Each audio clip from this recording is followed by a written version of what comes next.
আতমামতু আলাইকুম নি'মাতি ওয়া রাদিতু লাকুমুল ইসলাম দীনা। সুবহানাল্লাহ, সুবহানাল্লাহ। আল্লাহ তাআলা বলেন নবী পাক সাল্লাল্লাহু আলাইহি সাল্লামের উপরে, নবী আপনি শোনায় দেন আপনার উপরে ধর্ম, ইসলাম, বিধিবিধান যা আছে সব পরিপূর্ণ করে দিলাম। সুবহানাল্লাহ। আল ইয়াউমা আকমালতু লাকুম দীনাকুম ওয়া আতমামতু আলাইকুম নি'মাতি ওয়া রাদিতু লাকুমুল ইসলাম দীনা। শাব্দিক তরজমা হলো আল ইয়াউমা আজকের দিনে, আকমালতু আমি পরিপূর্ণ করে দিলাম, লাকুম তোমাদের জন্য।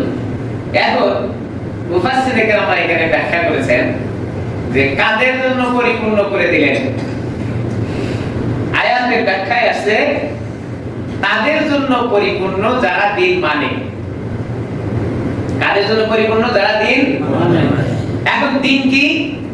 কোরআনে হাকিমের ভিতরে অন্য জায়গার ভিতরে আছে আল্লাহ তাআলা বলেন একমাত্র ইসলাম ধর্ম আমার কাছে পছন্দ মনোনীত। এইজন্য রব্বে কারীম এখানে শোনায় দেন আকমালতু লাকুম দীনাকুম, দিন তোমাদের জন্য পরিপূর্ণ করে দিলাম। দিন বলতে যেটা বোঝায় যেটা আল্লাহ তাআলার পছন্দ। আল্লাহ তাআলার পছন্দ দিন কোনটা?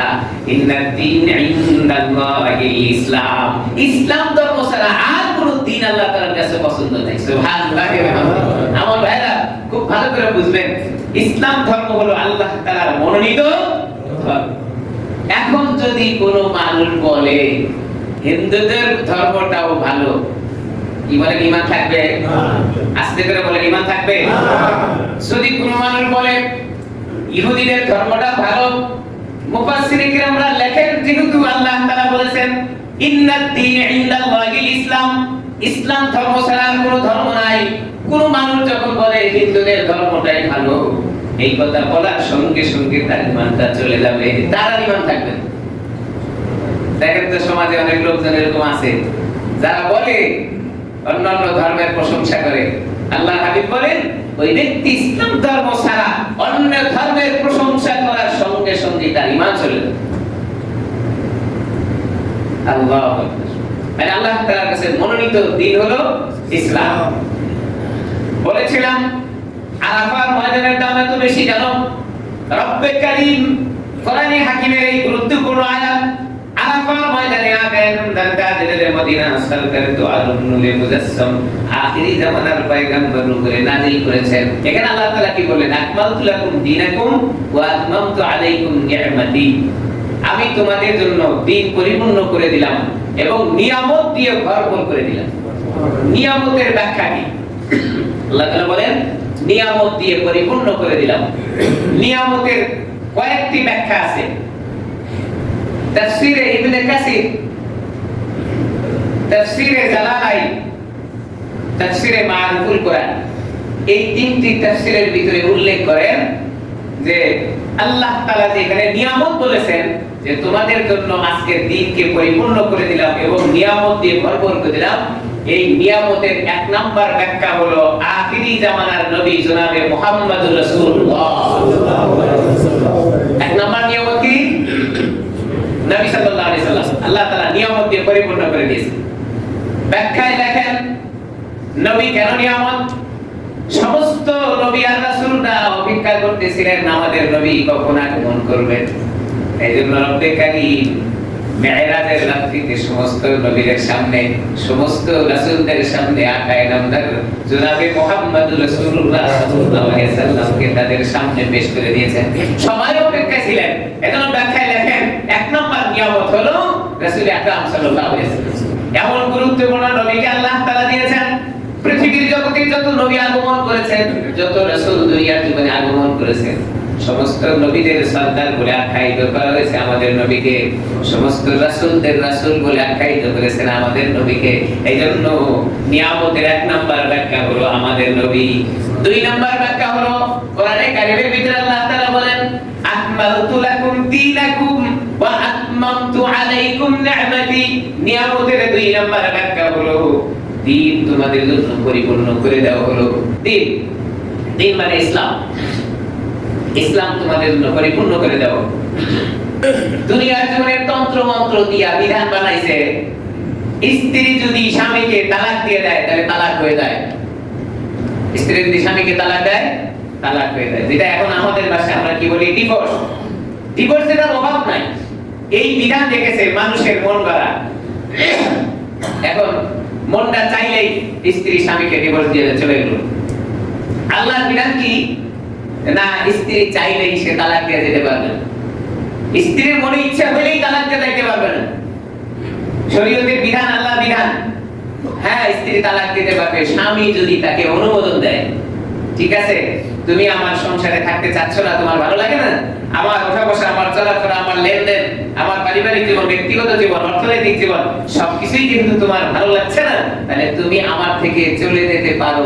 অনুমোদন দিয়ে দিল, তালাক দিতে পারো। আসলে তালাকের হুকুম বর্তায় পুরুষের উপরে, যদি পুরুষ অনুমতি দিয়ে দেয় মহিলাকে, তখন সে তালাক দিতে পারে। কিন্তু মানুষের করা আইন হলো স্ত্রী যদি ইচ্ছা করে যে স্বামীকে তালাক দিয়ে চলে যেতে পারবে। কি ঘটনা দাঁড়ালো, শরীয়ত বলেন স্ত্রী যদি তালাক দিয়ে চলে যায়, এমনও ঘটনা আছে স্ত্রী স্বামীকে রেখেই চলে গেল, তালাক দেওয়ার চিন্তা ভাবনাও করলো না, চলে যাওয়ার পরে আরেকজন স্বামী সে গ্রহণ করে ডিভোর্স লেটার পাঠায় দিল। শরীয়তের বিধান হলো নিজের স্বামীকে ছেড়ে অন্য জায়গায় বিবাহ করার জন্য প্রথম নাম্বার শর্ত হলো স্বামী তালাক দিতে হবে। এরপরে তালাকের পরে সেখানে 3 মাস 10 দিন অতিবাহিত হওয়ার পরে, যেটাকে শরীয়তের ভাষায় ইদ্দত বলে, ইদ্দত পালন করার পরে সে অন্য স্বামীর কাছে যাইতে পারবে, বিবাহ করতে পারবে। এখানে শরীয়তের বিধান কত সহজ করে রেখেছেন, কারণ প্রথম স্বামীর থেকে যখন একজন স্ত্রী চলে যাবে, সম্ভাবনা আছে হইতে পারে স্বামীর সংসারে থাকার পরে স্ত্রীর পেটে সন্তান থাকার সম্ভাবনা রয়েছে। স্বামী স্ত্রী এক জায়গায় থাকলে সন্তান থাকা স্বাভাবিক হইতে পারে। শরীয়তে বিধান রেখেছে এই সন্তান কার, এটা নির্বাচন করার জন্য তাকে একটা সময় পার করতে হবে। এই সময়ের ভিতরে সে জানবে যে তার সন্তান ওই স্ত্রীর পেটে আছে কিনা। মানুষের তন্ত্র মন্ত্রের আইন কি, স্ত্রী তালাক দিয়ে চলে গেল, ইদ্দত পালন করার চিন্তা করে নাই, দ্বিতীয় আরেকজন স্বামী গ্রহণ করেছে, কিন্তু প্রথম স্বামীর সন্তান ওই স্ত্রীর পেটে থাকার কারণে দ্বিতীয় স্বামী যখন সে গ্রহণ করেছে, স্বামী সংসার করলো স্ত্রীর সাথে, এবার সন্তান জন্মগ্রহণ করার পরে এই সন্তানটা কার আর কোনো নির্বাচন করার সুযোগ নাই, প্রথম স্বামী নাকি দ্বিতীয় স্বামী আপনি কোনোভাবে বলতে পারেন। ইসলাম সহজ সমাধান দিয়েছেন, আপনি যদি 3 মাস 10 দিন অপেক্ষা করেন, জানতে পারবেন আগের স্বামীর সন্তান তার পেটে আছে কিনা। এই জন্য দুনিয়ার জীবনে মানুষের মন গড়া তন্ত্র মন্ত্র দিয়ে কোনো জায়গায় শান্তি খুঁজে পাওয়া যাবে না। এই জন্য রব্বে কারীম কোরআনে হাকিমের ভিতরে বলেন, নিয়ামতের 2 নাম্বার, নিয়ামতের 2 নাম্বার ব্যাখ্যা হলো দ্বীন আর ইসলামকে আল্লাহ তাআলা পরিপূর্ণ করে দিয়েছেন। ইসলামের বিধান বস্তু যখন কোন মানুষ মেনে নেবে, ব্যক্তি জীবন থেকে রাষ্ট্রীয় জীবন পর্যন্ত সব জায়গায় সহজ সমাধান হয়ে যাবে। ইন্নাদ দীন ইনদাল্লাহিল ইসলাম, ইসলাম ছাড়া আর কোনো কিছু মানা যাবে না। যদি কোনো মানুষ মুসলমান দাবি করে, যদি মুসলমান কাতারে দাঁড়ায় যায়, ওই ব্যক্তি ইসলাম ছাড়া কোনো কিছু মানতে পারে না। এই মুসলমানের কাতারে দাঁড়ায়া ওয়াল ইসলামিক জায়গায় যদি কোনো মানুষকে নির্বাচন করে দেয়, তাহলে কি ঈমান থাকবে? মাসলা আপনাদের কাছে আমি বলবো না, কোরআনে হাকিমের ভিতরে আল্লাহ তাআলা বলেন, আকমালতু লাকুম দীনাকুম ওয়া আতমামতু আলাইকুম নি'মাতি ওয়া রাদিতু লাকুমুল ইসলাম দীনা। নিয়ামতের যদি পরিপূর্ণ ব্যাখ্যা দেওয়া হয়, তাহলে 2 নাম্বার ব্যাখ্যা হলো দ্বীনকে আল্লাহ তাআলা কমপ্লিট করে দিয়েছেন, ইসলাম ধর্ম আল্লাহ তাআলার কাছে পরিপূর্ণ। এখন এখানে আসলে বিভ্রান্তি সৃষ্টি হয়ে যাবে। আমরা তো মুসলমান দাবি করি নামে, কাজের জায়গায় আসলে মুসলমান কতটুকু আছি তখন বুঝাবো। ইন্নাদ দীন ইনদাল্লাহিল ইসলাম, আল্লাহ বলেন ইসলাম ধর্ম ছাড়া আর কোন ধর্ম আমার কাছে মনোনীত আর কোন ধর্ম নাই। কোন মানুষ যদি ইসলাম ধর্মের কাতার ছেড়ে দিয়ে অন্য কোন ধর্ম অবলম্বন করে ঈমান চলে যাবে। এই ক্ষেত্রে যদি আমি তালাশ করি, আমাদের দেশের গণতন্ত্র বিধান নিয়ে যখন আমি নির্বাচন করি, আমার ভোটটা ইসলামের জায়গায় ছাড়া যখন আমি অন্য জায়গায় দিয়ে যাই, কতটুকু ইসলামের ভিতরে আমি থাকতে পারি? আকমালতু লাকুম দীনাকুম ওয়া আতমামতু আলাইকুম নি'মাতি ওয়া রাদিতু লাকুমুল ইসলাম দীনা। আল্লাহ বললেন ধর্মকে আমি পরিপূর্ণ করে দিলাম। ওই ধর্মের কথা আমি ঠিকই বলি, কিন্তু যখন নির্বাচন আসে আমার ভোটটা ইসলাম প্রতিষ্ঠার জন্য দিতে পারি না। কি বলে ঠিক না?